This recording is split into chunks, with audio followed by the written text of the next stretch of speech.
Welcome to the Northeast Kingdom Voice. I'm your host, Scott Wheeler. In recent weeks, our area has been plagued by a number of untimely deaths, and personally, I think people are beginning to feel it.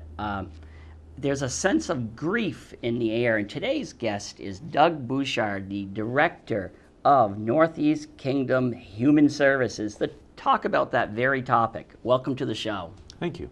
Good to be here.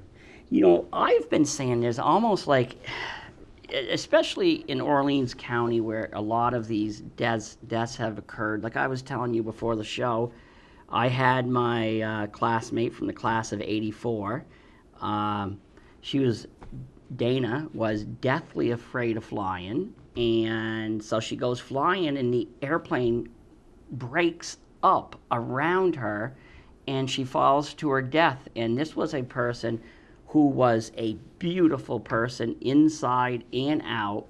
And it was like, it left a lot of us wondering what the heck, because, you know, what's the odds of being afraid of flying and have your airplane fall apart around you? But that was only one of the deaths. We've had, you know, we had the 2 deaths in Charleston, then we've had a series of overdose deaths. And it seems like for a while we're just getting overdosed on deaths. Yes. There's been a lot in the media as of late. Right.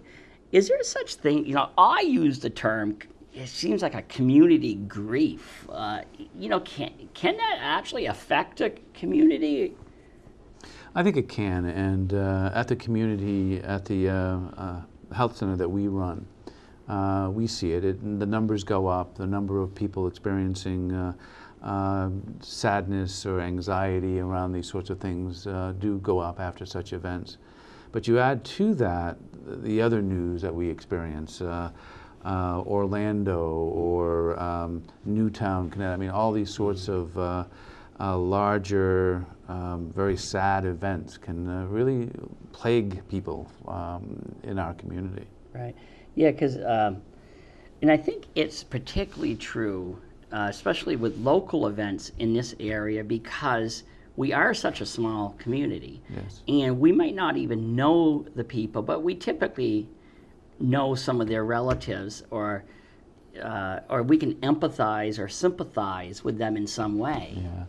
The other thing I've noticed, and I've been in the kingdom for not yet 2 years, and I've noticed that there is a very small degree of separation, so that if you don't know the person, you know somebody who does, and so it's not 6 degrees of separation here in the Northeast Kingdom. It's probably more closer to 2 than 6. So it is almost everything is personal. Right. It affects everybody quite deeply. Right. Well, you're absolutely right about how close we are.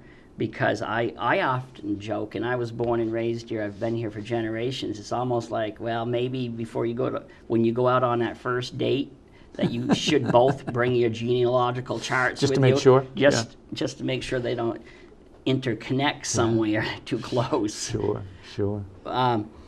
So let's talk a little bit about who you are first. Now, you said you haven't been here 2 years, so who is Doug Bouchard? Well, I actually was born in Maine and did my undergraduate work at the University of Maine there in child development, but did my master's work at Rutgers University in New Jersey. So I've spent a lot of time living in different parts of the country, New Jersey, New York, D.C., Appalachia. I was in Kentucky for a while, even out of the country for a while. So I bring all that experience to the Northeast Kingdom. Although I fell in love with the Northeast Kingdom very early. In the 80s, I actually came with a group of friends to Bread and Puppet and have gone skiing up here since then. So it's the Northeast Kingdom has been a love of mine for several decades now. So were you happy when you learned about they had an opening here? Yes. As a matter of fact, it was simply because it was the kingdom that I wanted to make sure to throw my hat into the ring. Right. So back to the grief, you know, when should people, I think grief to me can be a healing process too. It's just part of the process, but when should somebody seek help? It's a good question. Everybody is different, Right. and how people deal with it is different. we are, one of the true things about grief is that it is a part of life, and loss is a part of the human experience. One of the things that is also true is that we are also very tribal. We are tribal in nature. That's how we survived this long. That's how we became who we are. When someone experiences loss and has the grief in their lives, one of their best reactions is to find people, reach out to people to talk, to hang out with, to be together with. A certain amount of, there's this stages of grief that everybody knows about, but it is, you know, the denial, the bargaining, and all of that. At some point, people are supposed to start to feel a little better. People who are already dealing with depression and anxiety beforehand, who experience these loss, should probably reach out to their support people, doctors or whomever, very, very early, because it can make matters worse, the depression worse, the anxiety worse. For people who haven't got those as issues beforehand, if they find it getting too bad or lasting too long, they should also find somebody to talk to, a professional, somebody they trust. It is a very heavy burden, and it is something that should be taken very seriously. So if you are, you know, a few weeks into these depression and these grief, and you aren't seeing any light, you aren't seeing any hope, you aren't seeing any break from the weight of it, you most likely should be reaching out to someone, your doctor, a therapist, that sort of thing. Right. You know, and the other thing I've always heard people say, and I don't buy into this myself, is, well, the person isn't grieving right. Is like, case in point is, you know, with my father-in-law, I had my father-in-law dying of cancer. I had, then when my mother had a medical blunder that she ended up passing, they were both in their 80s, and you know, I could hear people say, well, you know, that isn't, you know, people would talk about how you're supposed to grieve. I don't know if there's any such way as it's like, for example, I did my mother's entire funeral, and I found that therapeutic for me. Other people probably would not find that very therapeutic. And 3 years out, my wife and I were, you know, we still have these moments where, like, my mother was a master speller, and me being a writer, I'm a writer that can't spell very well. And every once in a while, there's moments like, oh, oh, that's right, I can't call her. But, you know, three years out, you know, I think we're doing pretty good. But is there any way to grieve correctly? No, and it's everyone is different. Everyone experiences it differently. It is some of it's cultural, some of it's very personal. I went to a funeral, a wake, where it was a Greek Orthodox funeral. It lasted for 3 hours, and there was loud screams and moaning in the group. That's a very different world than one that I came from. So it is very different. It can be cultural, but it's also very, very personal. People might not cry. People might not disengage or engage to a level that's comfortable for people. But the fact of the matter is that everybody's different. You do have to be careful to be honest with yourself, to make sure that you've got the right amount of support around you. But outside of that, people usually go through their process quite appropriately for them. Right. But you know what I often thought about when we were going through this with both of our parents is how, even though I didn't particularly like the way my mother's end came, I did think how lucky we were to, you know, I always, you know, I used a little bit of rationale, like, you know, even though I don't like it, she did live to be 81. And I think of all the people, like, I'm going to tell you, I personally, I think that it might matter with the way the person passes and the age. I have never lost, knock on wood, never lost a kid or anything, because those things, when you live to be in your 80s and 90s, I've spoken at a lot of funerals because of my work. You can find a lot of humor. You can. Sure. And it's healing, but I have never been through the trials of a parent who have lost a child. That must be really tough. Yeah. I've done, before being this, in the role of the chief executive, I was a therapist. And it is, without a doubt, one of the most trying things that I've ever seen people go through is the loss of a child. And trying to ever feel better can be quite a challenge. I know some people who just can't seem to shed themselves of that weight, of that dark cloud. It is very unfortunate. Most people do, which is good, but it can be very taxing. I've seen a lot of relationships that have ended, marriages that have ended because of the death of a child. The other thing that you had mentioned, frankly, is humor. And at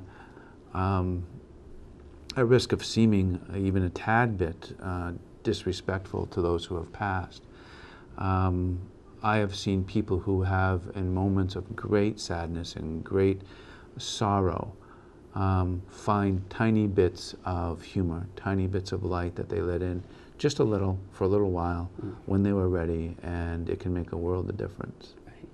And frankly, at my funeral, they can tell as many jokes as they want. Oh, so, yeah. We're on the same page. Man, I'll be fine with that. I'm bound and determined that I've even told my wife. I said, if you don't think you can get up there and talk about some of the humorously dumb things I've done, I will write it myself, because that's who I am, and I don't want to come off looking like a saint. Yeah. I've never gotten a speeding ticket or anything, but still I'm not perfect, and I've done some pretty silly things in my life, and that's who I am, and that's who I embrace. Sure. And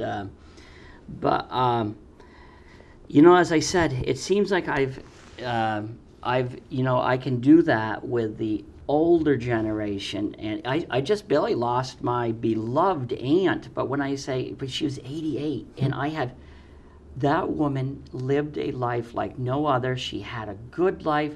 On her deathbed, she'd be there joking. She says, you know what? I have lived 88 great years. But she said, well, come to think about it, I'd like to backtrack and say the last several months have not been the best. But she made, even herself, she made her passing so much easier for her family and grandchildren and everybody. She taught so many people in life, but she continued to teach them in passing. Now, I don't think we all, not every family, when they lose somebody, get that. Is there a difference when it's sudden, like a car accident or? Well, it's funny. I've heard people go both ways about this, saying that they wish they had had more time with their loved ones so they could say all the things that needed to be said. And but then I've also known people who have died slowly, and that puts a great deal of stress on everyone, including, of course, the person who is afflicted. But it is one of the things that can help in the transition from having someone to not having someone is the understanding that there had been some closure been brought to. So I know a lot of people who have appreciated the opportunity to have closure.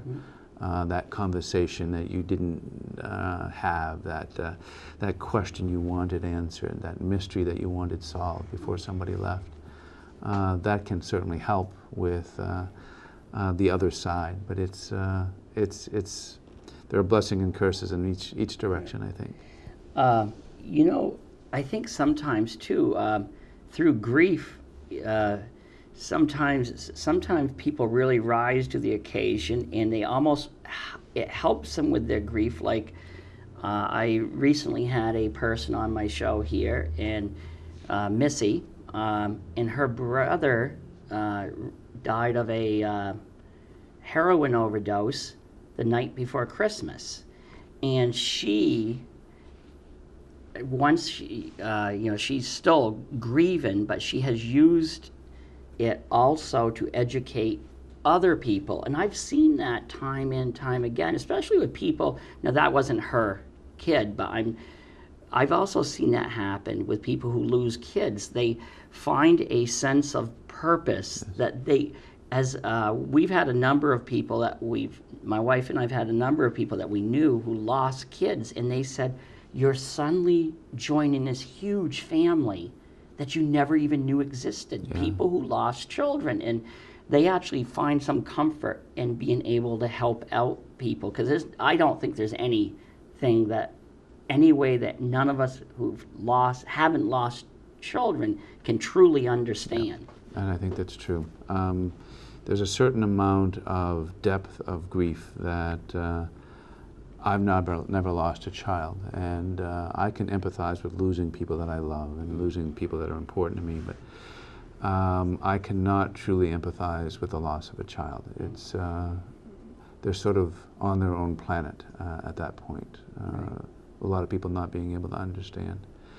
There is another aspect to this, that all of the deaths that have happened in our community, as you mentioned, but we're also in a time that is unfamiliar to me in my lifetime. When you add things like 9/11, Newtown, Orlando, San Bernardino, it creates not only a culture of our own community and the sadness and grief of loss, but it is layered on top of, or perhaps beneath of, a larger cultural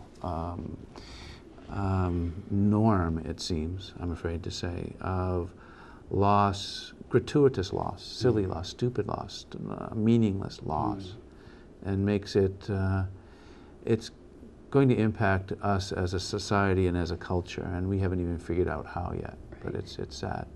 You know, this might be oversimplifying things, but I still think it does play a role.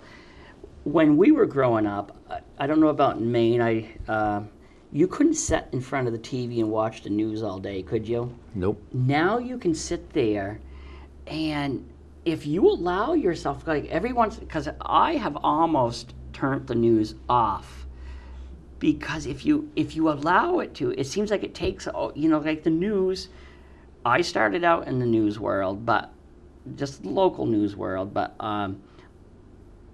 unfortunately, it's a lot of times the bad news that gets the news. And when you have the 24-hour news cycle, they have to keep finding more and more and more. And it just, can that really get to you? I think so, and it certainly gets to me personally. Right.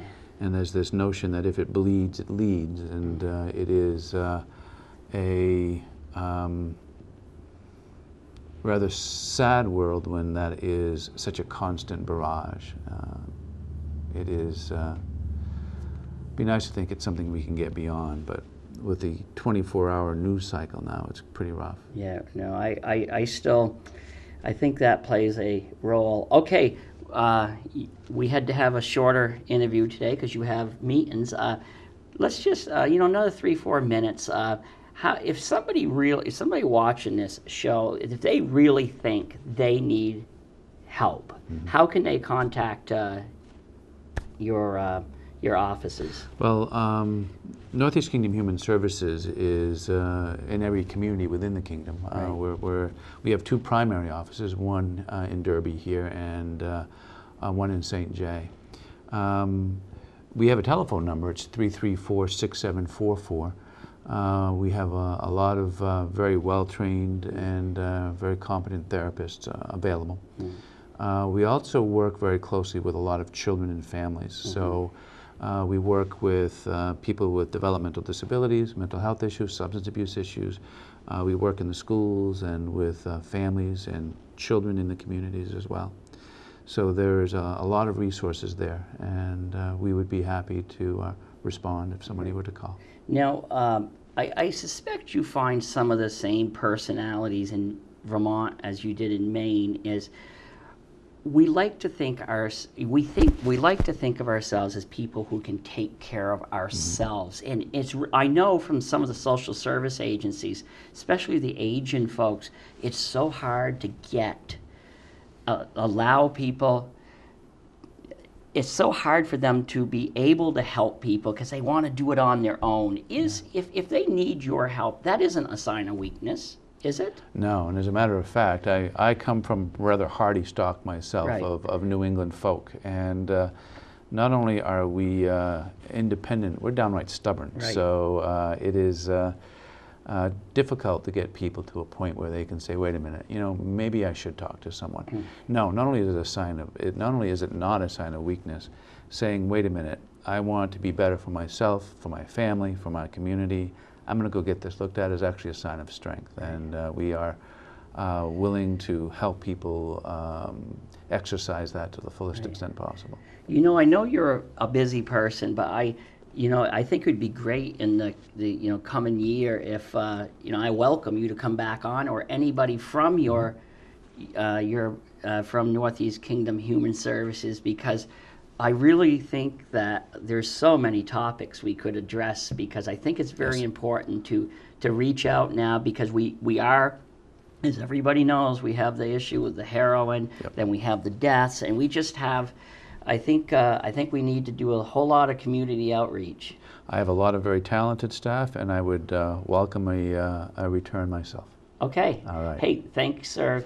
Thanks for coming on, and thank you good for your meeting you. work. Thank you. And thank you to the viewers for tuning in to another segment of the Northeast Kingdom Voice.